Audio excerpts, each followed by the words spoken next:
والله يرزق من يشاء بغير حساب.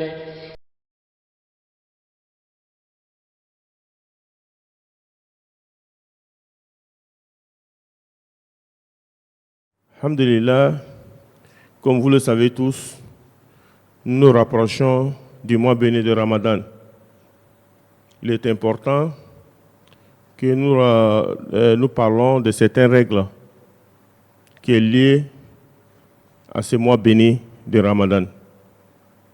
Donc, pour que le musulman puisse observer un jeûne qui puisse lui être bénéfique le jour de Yom Al-Qiyamah, il a besoin de connaître certaines règles qui sont liées au mois de Ramadan. Il doit connaître les conditions, les obligations, les recommandations, les annulatifs du mois de Ramadan et du jeûne du mois de Ramadan. Tous ces trucs-là, tous ces paramètres-là doivent être connus par le musulman qui aspire à avoir la récompense liée à ce mois béni de Ramadan. Nous demandons à Allah de nous accorder ce mois et de nous permettre, de nous donner la force, le courage et la détermination pour mener à bien les adorations qui sont liées à ce mois de Ramadan, Inch'Allah. Alhamdulillah, l'hadith que nous avons aujourd'hui, cet hadith-là est rapporté par Ibn Umar, qu'Allah soit satisfait de lui ainsi que de son père.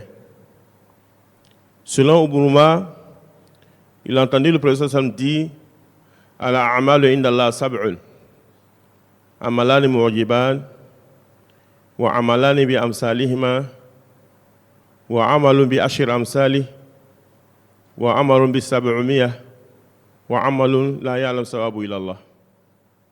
Il dit dans cet hadith que le prophète sallam a dit les actions auprès d'Allah sont de 7. 2 actions déterminantes. 2 actions récompensées sans ajout.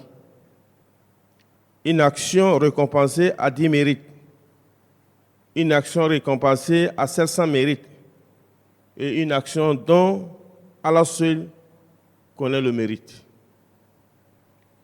Quant aux 2 actions déterminantes, 1. Quiconque rencontre Allah en l'adorant, sincèrement, ne lui associant rien, le paradis lui est garanti. 2. Et quiconque rencontre Allah, pratiquant le shirk, l'enfer lui est garanti. Les 2 actions récompensées sans ajout. 1. Quiconque fait une mauvaise action a le péché semblable. 2. Quiconque a l'intention d'accomplir une bonne action, il ne l'a pas fait, est récompensé à un mérite. L'action récompensée à 10 mérites. Quiconque accomplit une bonne action est récompensé à 10 mérites. L'action récompensée à 700 mérites. L'aumône, quiconque dépense ses biens dans le chantier d'Allah, est récompensé pour chaque dirham et pour chaque dinar à 700 mérites. Quant à l'action dont seul Allah connaît la récompense, c'est le jeûne. C'est le jeûne. Donc, il est important de comprendre cet hadith-là. Le prophète sallam nous dit, les actions auprès d'Allah sont au nombre de 7. Il y a des actions qui sont déterminantes, c'est-à-dire décisives. Première action, lorsque quelqu'un meurt en adorant Allah subhanahu wa ta'ala, sans rien lui associer, c'est-à-dire meurt sur le tawhid, qui est l'unicité d'Allah subhanahu wa ta'ala, le paradis lui est garanti. Même s'il rentre dans l'enfer, il ne va pas recevoir sortir. Quelqu'un peut concrétiser le tawhid. Il peut mourir, Allah va le mettre dans l'enfer. Mais ce n'est pas pour rester. C'est pour le purifier, ensuite le faire entrer dans le paradis. Puisqu'il est mort sur le tawhid, qui est l'unicité d'Allah subhanahu wa ta'ala. Par contre, Celui qui met sur le shirk, il fait des bons œufs, il fait tout, mais le jour de Yom Al-Kiyam, on trouve du shirk dans son bagage. Celui-là, sa destination, c'est l'enfer. Et il va y rester éternellement, qu'Allah nous en préserve. Puisque Allah subhanahu wa ta'ala dit dans le Coran, il dit Inna Allah la yaghfiru an yushraka bihi wa yaghfiru ma duna dhalika liman yasha. Il dit Allah ne pardonne pas quand on lui donne des associés. Mais en dehors de ça, il peut pardonner à qui il veut. Donc celui qui meurt sur le shirk, ta demeure, c'est l'enfer, qu'Allah nous en préserve. Ça, ce sont les actions déterminantes. Il dit il y a d'autres actions qui sont récompensées sans ajout. C'est-à-dire, quelqu'un qui fait une mauvaise action a le péché semblable.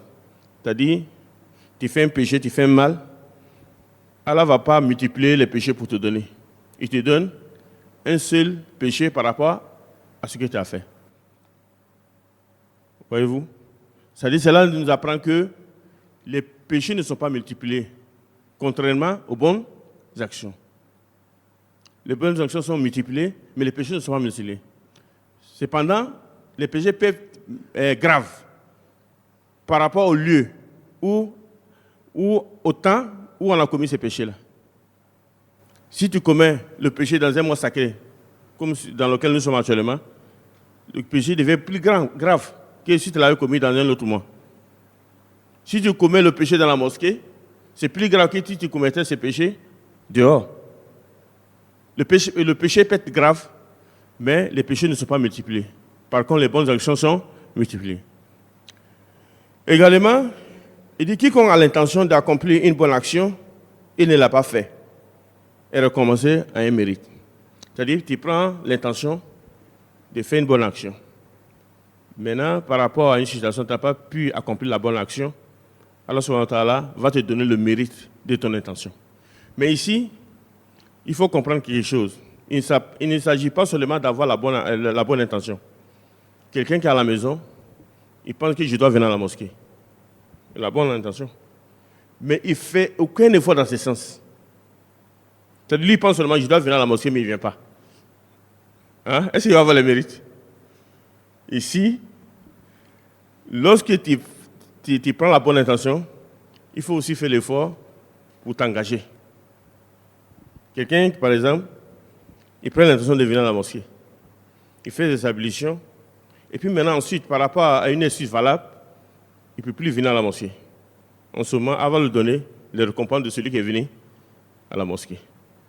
Mais quelqu'un qui pense seulement qu'il doit venir à la mosquée, il ne fait aucun effort, lui n'aura pas de mérite. Deuxièmement, lorsque vous prenez une bonne intention pour accomplir une action, et puis après vous trouvez une autre action meilleure par rapport à celle que vous devrez accomplir, alors si vous laissez la première action pour la deuxième action, il va vous donner les deux mérites. Il va vous donner le mérite de l'action que vous avez laissée, et puis il va vous donner le mérite de l'action que vous avez accomplie. Je vais donner un exemple. Quelqu'un qui veut construire une école islamique pour qu'on mémorise le Coran, pour qu'on apprenne la religion, c'est une bonne œuvre, n'est-ce pas? Il va dans un endroit, il veut construire l'école là-bas, mais les gens lui disent, nous avons aussi besoin de mosquées. Nous avons aussi besoin d'une mosquée. Lui, ses moyens ne lui permettent pas de faire les deux œuvres. Il ne peut pas construire école, en même temps construire mosquée. Qu'est-ce qu'il doit faire? C'est la mosquée qu'il doit construire ou bien c'est l'école qu'il doit construire? Ici, c'est la mosquée, il doit construire, puis laisser l'école. Puisque dans la mosquée, on peut prier et puis on peut apprendre. N'est-ce pas? Mais quand il met les bancs dans les classes, est-ce qu'on peut prier là-bas? Ce serait un peu difficile. Hein? Donc s'il laisse l'école pour la mosquée, il a laissé une bonne action pour une autre bonne action qui est meilleure. Et Allah va donner le mérite de la construction de l'école, mais aussi le mérite de la construction de la mosquée. La preuve de cela réside dans un hadith du professeur Sallah. Vous savez que le professeur vivait à la Mecque. Après sa prophétie, il était persécuté et puis il était chassé par les Mécois. Il partait à Médine. Cela a choqué un compagnon. Il dit comment quelqu'un, on peut le faire sortir de sa propre ville comme ça, injustement. Donc il a fait vœu. Il dit que le jour que le prophète va reconquérir la Mecque, lui fait vœu de marcher de la Mecque jusqu'à Jérusalem pour aller prier, pour remercier Allah subhanahu wa ta'ala. 10 ans après, Allah a fait que le vœu est réalisé. Le prophète est venu reconquérir la Mecque. Il est venu voir le prophète sallam. Il dit, j'avais fait vœu que le jour que tu viendras à la Mecque, moi j'allais marcher de la Mecque jusqu'à Jérusalem pour aller prier, pour remercier Allah subhanahu wa ta'ala. Le prophète dit, non, il ne faut pas aller à Jérusalem, mais il faut plutôt prier dans la mosquée de la Mecque. Pourquoi? Puisque le fait de prier dans la mosquée de la Mecque est plus meilleur que prier dans la mosquée de Jérusalem. Si on prie dans la mosquée de Jérusalem, on a combien de mérites? 500 mérites. Alors que si on prie dans la mosquée de la Mecque, on a 100 000 mérites. Au lieu de marcher pendant 2 mois, 3 mois pour aller, qu'on appelle, à Jérusalem, fais tes prières ici. Donc ça veut dire que lorsque on prend l'intention de faire une bonne action et on trouve meilleur, on peut laisser la bonne action pour ce qu'on a trouvé. Et puis maintenant, Allah va donner tous les mérites, Inch'Allah. Quand on donne la bonne compréhension. Maintenant, quelqu'un aussi, troisièmement, quelqu'un qui prend une intention. Il prend une intention pour accomplir une bonne action. Et puis après, il délaisse par paresse. Par exemple, lui, il a fait ses ablutions le matin, il veut faire les 2 rakats de doigts, le jour montant. Quelqu'un vient taper à la porte, son ami vient taper à la porte, de l'accompagner. En même temps, il laisse la prière tomber, il sort. Est-ce qu'il aura de récompense? Allah va le récompenser par rapport à l'intention, mais pas par rapport à l'acte. C'est comme ça. Allah le récompense par rapport à l'intention, mais pas par rapport à l'acte. Quand on donne la bonne compréhension. Maintenant, également, quelqu'un qui prend une intention pour accomplir une mauvaise action. Donc, lui aussi, il y a plusieurs choses qu'il faut comprendre. Il prend l'intention d'accomplir une mauvaise action, et puis après, il réfléchit, il pense à Allah subhanahu wa ta'ala. Il laisse tomber à cause d'Allah. Il a les moyens, il a la force, il peut faire. Rien ne l'empêche de faire. Mais il a pensé à Allah. Allah dit ça, ce qu'il veut faire là. Allah interdit. Allah dit que ce n'est pas bon. À cause d'Allah, il laisse. Automatiquement, Allah va lui donner une récompense. Puisqu'il a laissé à cause d'Allah. Par contre, deuxièmement, quelqu'un, lui, il veut commettre une mauvaise action, mais il ne laisse pas à cause d'Allah. Mais il laisse à cause de son incapacité. Parce qu'il n'a pas les moyens d'accomplir. Il a l'intention, mais il n'a pas les moyens de faire. Je vais vous donner des exemples. Premier exemple, il a vu quelqu'un qui a construit beaucoup de maquis, qui gagne beaucoup d'argent. Parce que c'est ce qui marche aujourd'hui. Donc, il gagne beaucoup d'argent. Le musulman dit, il pense, si moi aussi j'avais les moyens, je vais construire les mêmes maquis comme lui. Automatiquement, Allah donne le péché de monsieur. Puisqu'il voulait faire, mais il n'a pas les moyens. Donc, il va prendre les péchés directement. Deuxième exemple, il voulait voler quelqu'un. Il a escaladé le mur. Étant sur le mur, là-bas, il dit, c'est qui? Hein? Pouf, il est tombé la fuite. Est-ce qu'il est seul à côté d'Allah? Il va avoir le péché aussi. Ça, c'est clair. Quand on a la bonne compréhension. Par contre, celui qui veut faire le péché, mais il laisse, pas pour Allah, mais pas aussi pour l'incapacité. C'est-à-dire, il veut le faire, après il est démotivé. Ce n'est pas pour Allah il a laissé. Ce n'est pas pour Allah il a laissé. Mais ce n'est pas aussi parce qu'il n'a pas les moyens. Lui, il n'aura pas de péché ni de mérite. Puisqu'il n'a pas fait bonne action pour avoir mérite, il n'a pas fait aussi mauvaise action pour mériter un péché. Quand on donne la bonne compréhension. Ça, c'est les actions qui sont, qu'on appelle, récompensées sans ajout. Maintenant, il dit, l'action récompensée a 10 mérites. Quiconque accomplit une bonne action est récompensé à 10 mérites. C'est-à-dire, en islam, quelle que soit l'action, si c'est une bonne action, quand tu l'accomplis, les mérites commencent par 10. Mandia abil hasanati falahu ashru amsalha. Celui qui fait une bonne action, Allah le récompense par 10 récompenses. Après, ça peut se multiplier. Mais ça commence par 10 pour chaque bonne action. Ça, c'est ça. Maintenant, il dit l'action récompensée a 500 mérites. Ça, c'est le fait de dépenser dans le chantier d'Allah subhanahu wa ta'ala. Ça, c'est très difficile.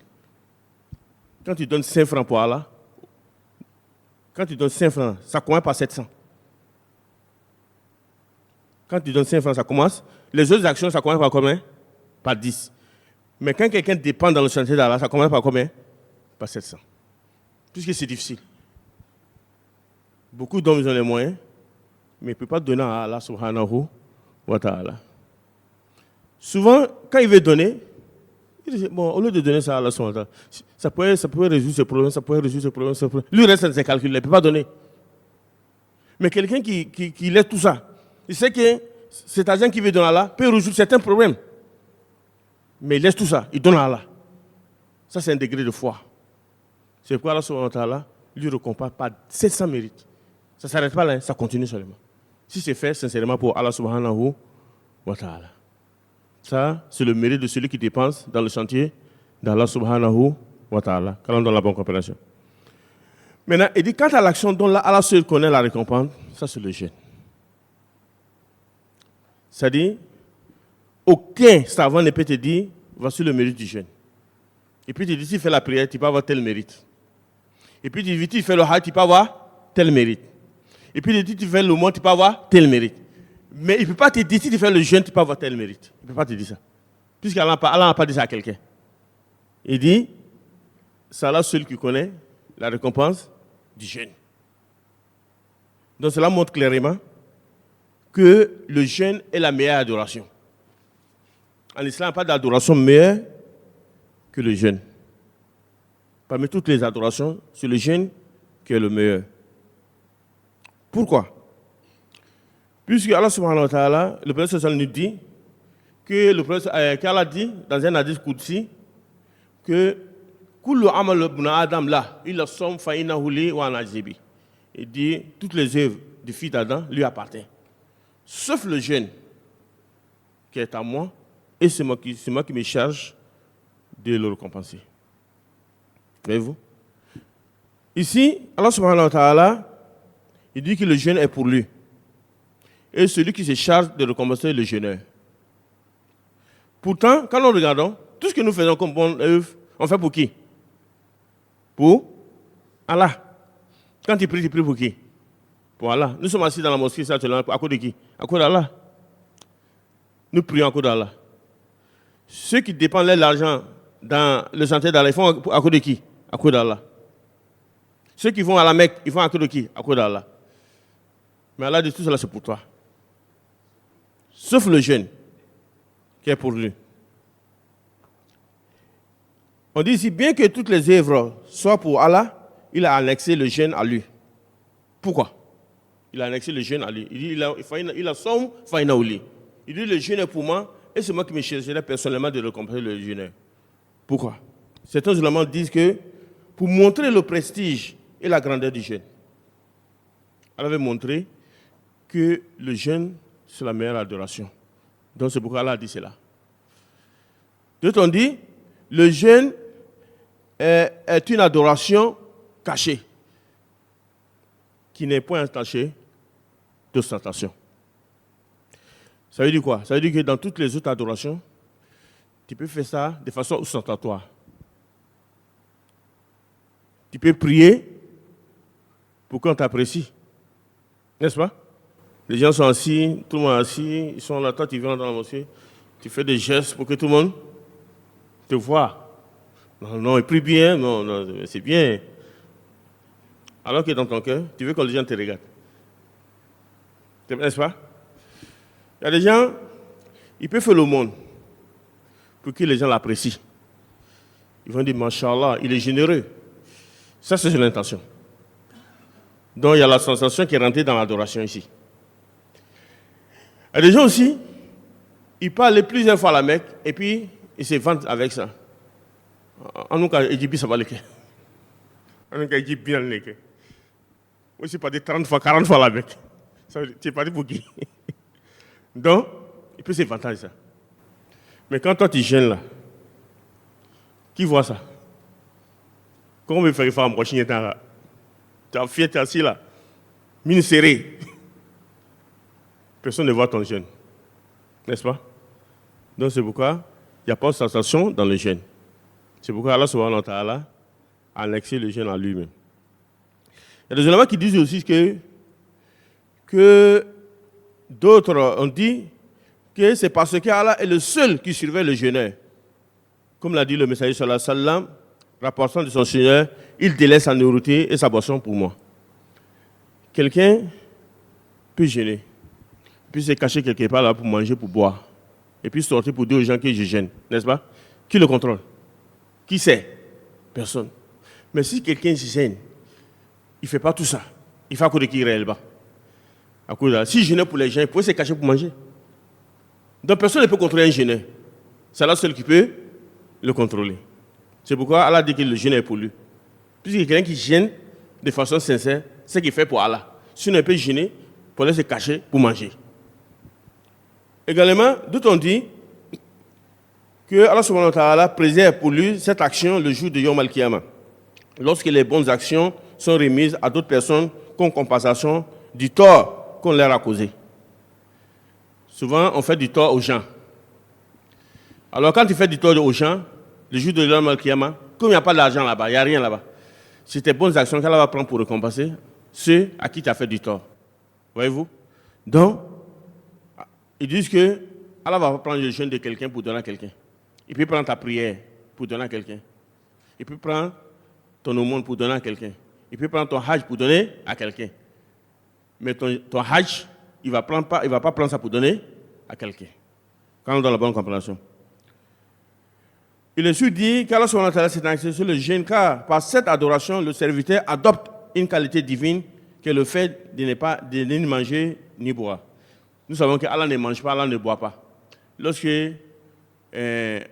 on jeûne, on ne mange pas, on ne boit pas. C'est comme on avait adopté une qualité divine, une qualité d'Allah subhanahu wa ta'ala. Donc c'est pourquoi Allah dit que le jeûne est pour lui et c'est Allah seul qui va recommencer le jeûneur. Le prophète sallallahu alayhi wa sallam, pour montrer que le jeûne c'est la meilleure adoration, le prophète sallallahu alayhi wa sallam fit interroger sur l'action qui fait entrer au paradis. Il répondit: observe le jeûne. Il dit: observe le jeûne car il n'a pas de semblable. Le jeûne n'a pas de semblable. Donc ça veut dire que le jeûne est très important. Et vous avez d'autres hadiths qui nous montrent l'importance du jeûne. Le prophète sallallahu alayhi wa sallam dit par exemple, il dit: Man soma Ramadan imanan wa ihtisaban ghufira lahu ma taqaddama min zambi. Il dit: celui qui jeûne le mois de Ramadan, il jeûne le mois de Ramadan parfois, et en cherchant la récompense divine, verra ses péchés antérieurs pardonnés. Alors le pardonner ses péchés. Si on dit qu'Allah pardonne ses péchés ici, est-ce qu'il s'agit de tous les péchés? Est-ce que les péchés capitaux sont concernés? Ou bien c'est les petits péchés, les péchés mineurs. Ici, c'est les péchés mineurs. Quand Allah dit qu'il va pardonner tes péchés, c'est les péchés mineurs. Le péché majeur ne peut être pardonné que par le repentir. Si tu fais un péché majeur, pour qu'Allah te pardonne, il faut que tu te répands.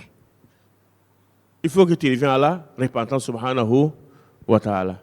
Mais si on dit, si tu fais ça, Allah te pardonne, il s'agit des petits péchés, quand dans la bonne compréhension. Donc, tout cela nous motive. Tout cela nous montre que le mois de Ramadan est un grand mois. C'est pourquoi il est dit que lorsque le mois de Ramadan arrive, les portes du paradis sont ouvertes, celles de l'enfer sont fermées et les démons sont enchaînés. Et le prophète dans un autre hadith dit, il y a une porte dans le paradis qui s'appelle Rayyan. C'est les jeûneux qui passeront par cette porte. Une fois passée, cette porte sera fermée à jamais. Personne d'autre ne passera par là-bas. Donc tout cela, c'est pour montrer l'importance du jeûne. Donc, pour que on puisse avoir tous ces mérites, il est important de connaître le sens même du jeûne. Il est important de connaître les conditions du jeûne. Il est important de connaître les obligations du jeûne. Il est important de connaître les recommandations du jeûne. Également, il est important de connaître les annulatifs du jeûne pour qu'on puisse observer un jeûne digne, un jeûne par rapport à qui Allah pourra nous récompenser par le paradis. Puisque le jeûneur dans l'autre est récompensé que le paradis. Donc, il y a beaucoup de facteurs. Il y a beaucoup de facteurs qui font que la récompense de la bonne action est décuplée. Il y a beaucoup de facteurs. Parmi ces facteurs, il y a le temps. Tous ces facteurs-là, on peut les mettre dans le mois de Ramadan. Le temps. Vous voyez, lorsque vous accomplissez une adoration dans un temps, cette adoration peut avoir plus de mérite que si vous l'accomplissez dans un autre temps. Quelqu'un qui se lève dans le dernier tiers de la nuit fait des prières, il a plus de mérite que celui qui fait ses prières sur le temps avant de dormir, n'est-ce pas? Pourquoi? Puisque à cause du temps. Le prophète nous dit aussi que les bonnes œuvres sont aimées d'Allah durant les 10 premiers jours de Zulhijjah que les autres moments, n'est-ce pas? Par rapport au temps. Et Allah nous dit dans le Coran, Laylatul Qadr khayrun min alf shahr. Il dit, la nuit du destin est meilleure que l'adoration de 1000 mois. Donc ça c'est le temps aussi. Donc cette nuit-là se trouve dans quoi? Dans le mois de Ramadan.